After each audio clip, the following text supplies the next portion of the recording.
Hello, my name is Daniel Mencos. I am from Group 8. I will talk to you about Huehuetenango.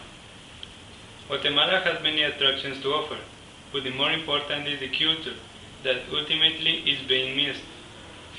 The Mayan ancestors left a heritage rich in tradition, and Guatemala still keeps their buildings and structures of the colonial era. You are invited to take a walk across the departments, where you will find the beauty of nature, and to know the relics of all kinds that the Mayas have left, especially in a department that bears a striking number of customs in the large amount of its municipalities, Huehuetenango. The department limits the north and west by Mexico, south with San Marcos, Quetzaltenango and Totonicapán, and east with Quiché. It is located about 264 kilometers from the capital city by the Inter-American Highway. Its climate is generally temperate and cold, varying between 9 and 22 degrees Celsius. They grow warm weather products such as coffee, snuff, sugarcane and some fruits, cold weather vegetables, wath, beans and fruit trees. It is also widely cultivated grass that is used for livestock, mainly sheep. There is spoken the most Mayan language, such as Mam, Tectiteco, Acateco, Chug, Popti, Canjobal, Aguacateco, and Xalchiteco. Huehuetenango is a department that has the largest number of municipalities. Many of the inhabitants retain the customs and traditions of the Maya, even those that were before the time of the conquest. Some traditions are the performing of dance, representing daily tasks or events that refer to the celebration of a local holiday, and always use the marimba as a musical instrument. Still continue to practice the trades of pottery and leather industries, manufacture of brick and tile, braids, hats, brooms and high-quality guitars, and most important is traditional ceramics. In Huehuetenango is born the river Chicxoy and Lacantún, source of Usumacinta River in Quiché. Also is born San Juan River, whose waters are very cold. It is a beautiful river. It is located about 2 kilometers from the municipality of Aguacatán. Also there are two borns of Blanco River. Hi, my name is Rafael Alexander Cabrera Valenzuela with an ID number 2009-15-480, and I'll talk to you about Huehuetenango. Huehuetenango has a very highlands places. One of those is the Sierra Los Cochumatanes, which is one of the highest non-volcanic mountain range in Central America. Its elevation is from 500 to 3,800 meters altitude. It also covers an area of 16,350 kilometers square, with one area of 1,500 kilometers square, and it's located about 3,000 meters altitude. It is also one of the most extensive highlands considered in Central America. The Sierra Los Cochumatanes is located in the western Guatemala in the departments of Huehuetenango and Quiché.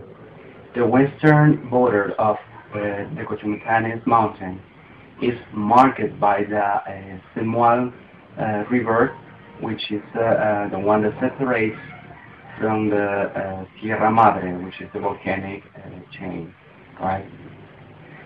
At the south border of la Sierra Los Cochumatanes, you will see the Black River, Rio Negro, which flows into the Chotoy River and separates the mountains of the Cochumatan Sierra from the mountains of Alta Verapaz region, right?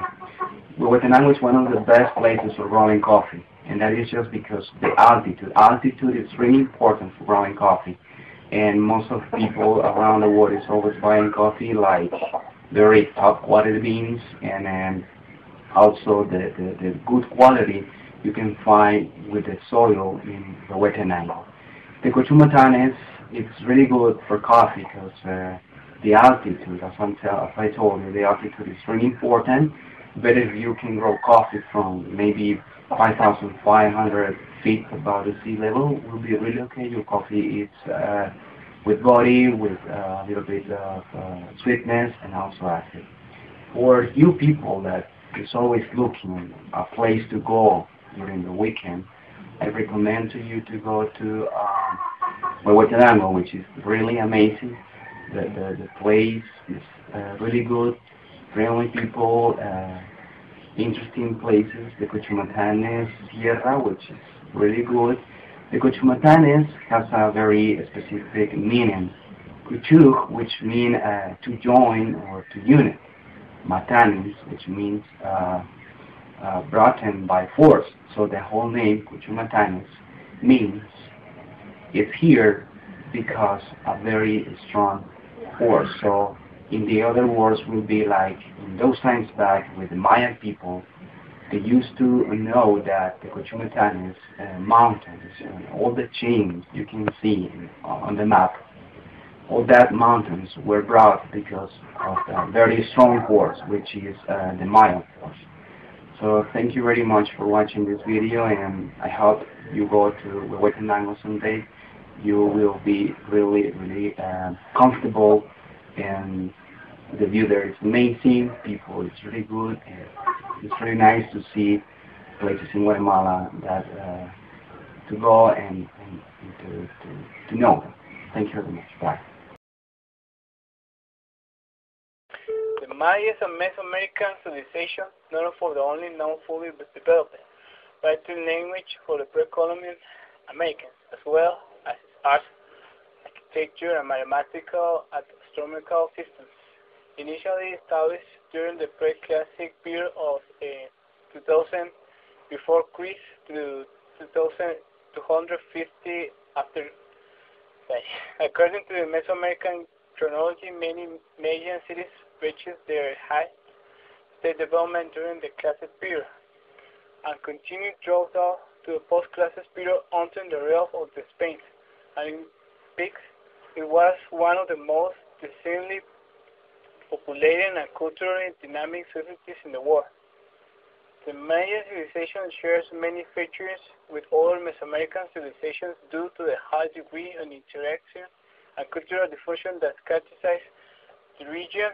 Advanced social reading, epigraphy, and the calendar did not originate with the Maya.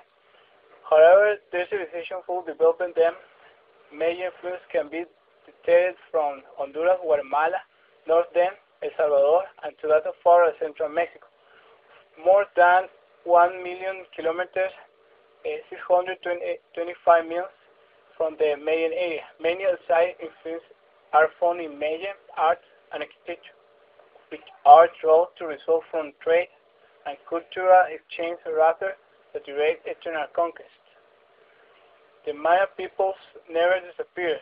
Near at the time of the Classic period, declined the north with the arrival of the Spanish conquistadors and the subsequent Spanish colonization of Americans. Today, the Maya and their descendants for a sizable population drove to May area and maintain distinctive Sino traditions and beliefs that are the result of mingles of pre-Columbian and post-conquest ideas and cultures.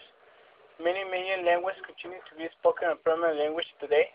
The Rebel Achi, a play written in the Achi language, was declared a masterpiece of the oral and intangible heritage of humanity by UNESCO in 2005.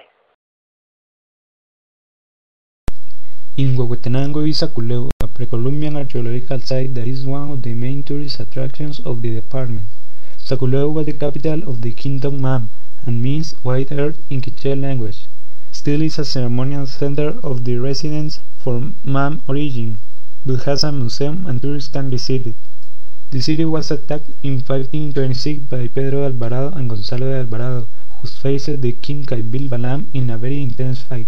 The armies fought for over a month against the defense of the Maya. At the end, they were locked in their strength and suffered from hunger, which forced them to abandon Saculeo. Some of its ruins were used at a time to practice the classic ball game. Although structures are not high, and are around squares. The view from the top of the tallest temple provides a beautiful view from which contemplate the richness and splendor of the place. In the Archaeological Museum of Saculeu, we can find beautiful and well-crafted artisan works such as vases, censers, jade objects, among others, the relief model of Saculeu, and the famous burials that show Maya skeletons deposited in vaults. One of the ways before the settlement was to bury dead people under the floor of their homes. It is reached from the Inter-American Highway, entering the central part or along the old road through the military base of Saculeu, and is open from 8 a.m. to 5 p.m. In the extension of the department are old buildings such as the Municipal Theater, the village Chiantla, where is placed in the church of the Virgin of Candelaria, whose walls have depictions of scenes from the colonial era, towns such as Los Huista and other natural areas. There is also a facility called the Blue Unicorn that passes from Via Hotel. It's a place that gets the attention of their visitors by its way of showing them the nature. This place has 10 fine and noble horses that do tours on village, plains, and other roads in the municipality. It's located in the village Chancol in Chantla municipality. In the other municipalities also may enjoy from dancing, listening marimba, and scenarios where people celebrate the festival holders of Huehuetenango. These are the memorial to Virgen de Candelaria on February 2, Nuestra Señora del Carmen on July 16, and the celebration in honor of the Immaculada Concepción on December 8. Other festivals are held only in their respective municipalities. You can buy typical food at any sale of the department. There are tamales, rice with chicken, tamale de chipilín, corn grill, chuchitos, plantain in glory, mole of plantain, focotes en miel, slices, sweet coconut, cooked beef, lumps, roasted, chocolate, and sweets. You get an excellent view from the lookout on the Cuchumatanes. You even could see the clouds from above them. Guatemala still has its splendor in the department of Huehuetenango. It's nice to know people, tradition, festivals, customs, and other typical things of the place. I hope you have the chance sometime to come visit.